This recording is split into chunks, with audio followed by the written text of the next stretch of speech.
नमस्कार दोस्तों, एक और वीडियो में आपका स्वागत है। इस वीडियो में हम टाइम एंड वर्क के क्वेश्चन सॉल्व करेंगे। तो चलिए वीडियो को शुरू करते हैं। पहला क्वेश्चन लिखा हुआ है, एक्स और वाई एक कार्य को क्रमशः 28 दिन और 20 दिन में पूरा कर सकते हैं। एक्स ने अकेले कार्य शुरू किया, 4 दिन बाद वाई उसके साथ कार्य में शामिल हो गया और कार्य पूरा होने तक उसके साथ कार्य किया। कार्य कितने समय तक चला? सबसे पहले हम डिटेल्स लिखते हैं। एक्स और वाई ने एक कार्य को 28 दिन और 20 दिन में पूरा किया। तो दो करेक्टर है, पहला है एक्स जिसने 28 दिन में काम को पूरा किया और दूसरा है वाई जिसने उसी काम को 20 दिन में पूरा किया। सबसे पहले हम इन दोनों का एलसीएम लेंगे। 28 और 20 का एलसीएम हो जाता है 140। ये आ जाएगा हमारा टोटल वर्क। अब 140 को अगर 28 से डिवाइड करेंगे तो 5 आ जाएगा, 20 से डिवाइड करेंगे तो 7 आ जाएगा। ये आ गई इन दोनों की इफिशियंसी। अब क्वेश्चन कह रहा है कि पहले एक्स ने अकेले काम शुरू किया, 4 दिन बाद वाई उसके साथ शामिल हुआ। मतलब 4 दिन तक एक्स ने अकेले काम किया, उसके बाद जो भी काम बचा उसे एक्स और वाई दोनों ने मिलकर किया। तो ये चीज़ हमें नहीं पता कितने दिनों तक किया, तो हम यहाँ पर मान लेते हैं कि उन्होंने टी दिनों तक किया। बराबर कितना हो जाएगा? टोटल काम 140। यहाँ से हम टी की वैल्यू निकाल लेंगे। यहाँ पर अगर वैल्यू रखते हैं तो 4 के साथ 5 का मल्टीप्लाई ये 20 हो जाएगा, प्लस का एक्स और वाई कितना हो जाएगा? 12। टी इक्वल टू कितना है? 140। अगर 20 इसमें से घटाएंगे तो कितना हो जाएगा? यहाँ पर अगर 20 को इसमें से माइनस कर देते हैं तो कितना हो जाएगा? 120। और अगर 12 से इसको डिवाइड करेंगे तो कितना आ जाएगा? 10। इसका मतलब टी कितना हो जाएगा? 10 दिन। अब क्वेश्चन में हमसे क्या पूछा गया था? कि क्वेश्चन में हमसे पूछा गया था कि काम कितने दिनों तक चला, तो हमें टोटल टाइम बताना है वो कितना हो जाएगा। पहले 4 दिनों तक काम किया गया था, उसके बाद में टी दिनों तक यानी कि 10 दिनों तक काम किया, तो टोटल कितने दिन लगे? 14 दिन। यह इस क्वेश्चन का आंसर हो जाएगा। दूसरा क्वेश्चन देखते हैं। लिखा हुआ है, राधिका किसी कार्य को 15 दिन में और ऋषि उसी कार्य को 30 दिन में पूरा कर सकता है। तो राधिका को हम R1 मान ले रहे हैं, ये किसी काम को 15 दिन में पूरा करती है, और ऋषि को R2 मान ले रहे हैं, ये उसी काम को 30 दिन में पूरा करता है। सबसे पहले इन दोनों का एलसीएम लेंगे। 15 और 30 का एलसीएम हो जाता है हमारे पास 30। 30 से अगर 15 को डिवाइड करेंगे तो 2 बार में जाएगा, 30 से 30 को डिवाइड करेंगे तो 1 बार में जाएगा। क्वेश्चन कह रहा है कि राधिका अकेले कार्य शुरू करती है और 2 दिन बाद कार्य छोड़ देती है। मतलब पहले 2 दिन तक जो है राधिका अकेले काम करती है, उसके बाद में राधिका चली जाती है और बचा हुआ काम कौन करता है? तो बचा हुआ काम ऋषि करता है, ऋषि।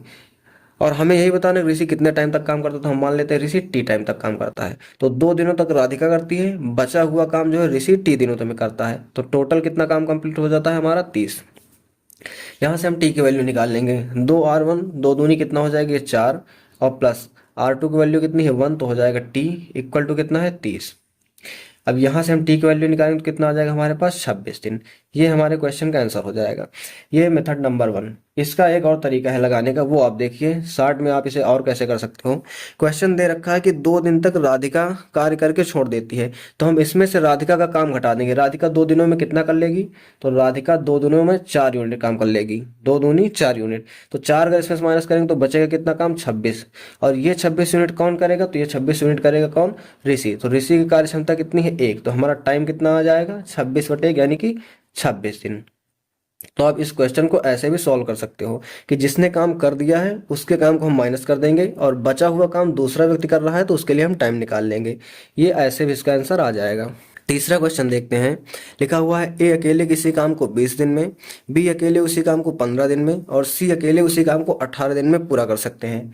तो ए अकेले किसी काम को 20 दिन में पूरा कर रहा है, बी अकेले उसी काम को 15 दिन में पूरा कर रहा है, और सी अकेले उसी काम को 18 दिन में पूरा कर रहा है। इन तीनों का अगर हम एलसीएम लेंगे तो हो जाए कितना? 180। यहाँ से अगर डिवाइड करेंगे तो कितनी बार में जाएगा? 9 बार में। यहाँ से डिवाइड करेंगे तो कितनी बार में जाएगा? 12 बार में। और इसको डिवाइड करेंगे तो कितनी बार में जाएगा? 10 बार में। अब आगे क्वेश्चन क्या कह रहा है? बी और सी एक साथ काम शुरू करते हैं और 4 दिन बाद दोनों काम छोड़ देते हैं। तो हम 4 दिन का इन दोनों का निकाल करके इसमें से माइनस कर देंगे तो हमें बचा हुआ काम मिल जाएगा। और हमें वही बताना है कि बचा हुआ काम ए अकेले कितने दिन में करता है। तो ये दोनों जो है बी और सी, ये दोनों 4 दिन तक काम करते हैं। तो 4 दिन में बी और सी कितना कर लेंगे? 4 दिन में बी और सी कितना काम करेंगे? 4 दिन में बी और सी कितना काम करेंगे? बी और सी की कार्य क्षमता कितनी है? 12 और 10 22, यानी कि 22 चौक कितना? 88 यूनिट काम तो बी और सी ने कर दिया। तो बचा कितना हमारे पास? हम अगर शेष देखेंगे हमारे पास बचा हुआ कितना है, तो 180 माइनस 88 बराबर कितना हो जाएगा हमारे पास? 92। इतना यूनिट बच रहा है हमारे पास। अब ये बचा हुआ काम कौन करेगा, तो क्वेश्चन बोल रहा है शेष काम को ए कितने दिनों में पूरा करेगा, यानी कि इसको ए करेगा। तो हमें टाइम निकालना है किसके लिए, ए के लिए। टाइम बराबर क्या हो जाता है, वर्क अपॉन इफिशियंसी। तो काम कितना है 92 यूनिट का, ए की इफिशियंसी कितनी है 9 यूनिट की। इसको हम सॉल्व कर लेंगे तो 9 धाम 90, दो ऊपर आ जाएगा और नीचे 9, इतने दिन 10 सही 2/9 दिन, इतने दिनों में ए बचे हुए काम को पूरा कर लेगा। ये हमारे क्वेश्चन का आंसर हो जाएगा। चौथा क्वेश्चन देखते हैं। लिखा हुआ है एक्स और वाई किसी निश्चित काम को 45 दिन और 60 दिनों में पूरा कर सकते हैं। तो एक्स किसी काम को 45 दिनों में पूरा करता है और वाई उसी काम को 60 दिनों में पूरा करता है। सबसे पहला काम हमें इन दोनों का एलसीएम लेना है।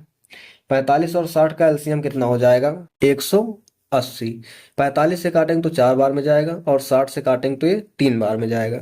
आगे क्वेश्चन कह रहा है कि वे एक साथ काम शुरू करते हैं लेकिन कुछ दिन बाद एक्स काम छोड़ देता है और शेष बचे हुए काम को वाई 39 दिनों में पूरा करता है। तो एक्स कितने दिनों तक काम करता है। तो देखो क्वेश्चन क्या है कि दोनों पहले तो एक साथ काम करते हैं, यानी कि एक्स और वाई दोनों मिलकर काम करते हैं। कितने दिनों तक करते हैं ये क्वेश्चन में नहीं दिया हुआ, तो हम मान लेते हैं ये टी दिनों तक करते हैं। फिर आगे है कि शेष जो बचा हुआ काम होता है, यानी कि जो भी इसके अलावा बचा हुआ होता है, उसको वाई जो है कितने दिनों में करता है 39 दिनों में करता है। तो टोटल काम कंप्लीट हो जाता है हमारा 180 यूनिट का। हमें बताना क्या है कि एक्स ने कितने दिनों तक काम किया, यानी कि हमें टी की वैल्यू बतानी है। तो यहाँ से हम इसको सॉल्व कर लेंगे।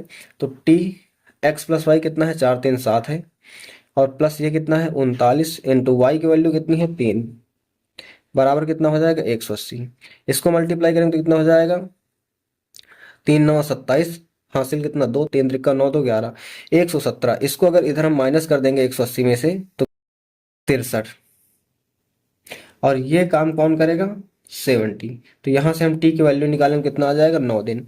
मतलब टी की वैल्यू आ गई 9 दिन। और क्वेश्चन में हमसे क्या पूछा गया था कि एक्स कितने दिनों तक काम में शामिल रहा, तो एक्स कितने दिनों रहा टी दिनों तक, यानी कि आंसर कितना हो जाएगा 9 दिन। लास्ट क्वेश्चन देखते हैं। लिखा हुआ है ए बी और सी एक काम को 36 दिन 54 दिन और 72 दिन में पूरा कर सकते हैं। तो ए किसी काम को 36 दिन में पूरा कर सकता है, बी उसी काम को 54 दिन में पूरा कर सकता है और सी उसी काम को 72 दिन में पूरा कर सकता है। तो सबसे पहले हम लेंगे इन तीनों का एलसीएम। अब एलसीएम कैसे निकालेंगे वो देख लीजिए। 36 54 और 72, इनको हम काट सकते हैं 18 से सीधे सीधे। 18 दूनी 36, 18 तिया 54, 18 चौक 72। अब इनमें क्या काम आना आएगा, तो एक बार जो है अगर हम 4 ले लेते हैं तो उसमें 2 भी आ जाएगा। ठीक है, तो 4 ले लिए, बचा क्या 3 ये ले लिए। तो 18 ये हो जाएगा कितना 18 चौक 72, 72 गुणे 3, ये हमारा एलसीएम होगा। 3 दूनी 6 और 7 त्रिक कितना हो जाएगा कैसे, यानी कि 216 जो होगा वो हमारा एलसीएम आ जाएगा इनका 216। एलसीएम कैसे निकालना है ये मैंने एलसीएम एचसीएफ की वीडियो में अच्छे से समझाया है, आप उसे जाकर देख सकते हो। यहाँ पर अगर हम 36 से इसको डिवाइड करेंगे तो 36 छक्के 216 होता है, 54 से डिवाइड करेंगे तो 54 चौको 216 होता है, और 72 से अगर डिवाइड करेंगे तो 72 तिया 216 होता है। आगे लिखा हुआ है उन्होंने एक साथ कार्य करना शुरू किया लेकिन ए ने कार्य पूरा होने के 8 दिन पहले काम छोड़ दिया, बी ने कार्य पूरा होने के 12 दिन पहले काम छोड़ दिया। तो सी ने कुल कितने दिनों तक काम किया। तो देखो सी ने टोटल लास्ट तक काम किया क्योंकि सी के बारे में कुछ नहीं दिया। अब ए ने 8 दिन पहले काम छोड़ दिया, बी ने 12 दिन पहले काम छोड़ दिया। तो इन्होंने जितने दिन पहले काम छोड़ दिया है उतना काम हम इसमें ऐड कर देंगे, यानी कि ए ने 8 दिन पहले काम छोड़ दिया। तो अगर ए का हम 8 दिन का काम निकालेंगे तो कितना हो जाएगा 8 छंग 48 यूनिट। बी का अगर हम निकालेंगे तो बी ने कितने दिन पहले काम छोड़ा है 12 दिन पहले। तो बी का अगर हम 12 दिन का काम निकालेंगे कितना हो जाएगा 12 चौक भी 48 यूनिट। अब ये 48 48 96 हम इसी टोटल वर्क में जोड़ देंगे। 6 से कितना हो जाएगा 12, 9 1 10 1 11 और 2 1 3, 312। ये हमारा नया वर्क आ गया। हमने क्या किया बेसिकली कि जिन लोगों ने काम कम किया है उनसे हमने उतना एक्स्ट्रा काम और करवा लिया। अब जो 312 यूनिट है ये टोटल तीनों लोगों ने किया है। तो हम इसको क्या करेंगे टाइम निकालने के लिए ए प्लस बी प्लस सी तीनों की कार्य क्षमता से डिवाइड कर देंगे। कितना हो जाएगा 6 4 10 3 13। इसको अगर इससे हम डिवाइड करते हुए कितनी बार में जाएगा 13 दूनी 26 हो जाएगा, 5 बचेगा 52, 13 चौको 52, यानी कि 24 दिन तक। ये हमारे क्वेश्चन का आंसर आ जाएगा कि 24 दिनों तक सी ने काम किया।